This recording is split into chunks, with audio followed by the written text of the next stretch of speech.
Guys, itong likod ng bahay namin.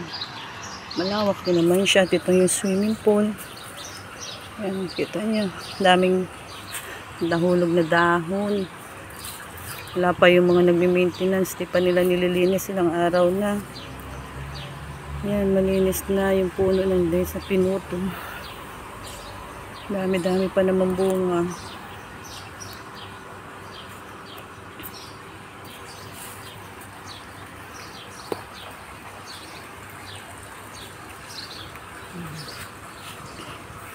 Tutok-sutong kung lumangoy dito sa swimming pool na to kaso baka makati dahil yung tubig kinukulurin lang nila pero yung bacteria ewan ko nandiyan pa.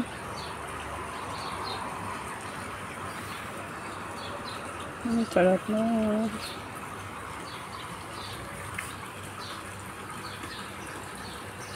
Ayan guys yung tinago ko pahinagin ko yung dates.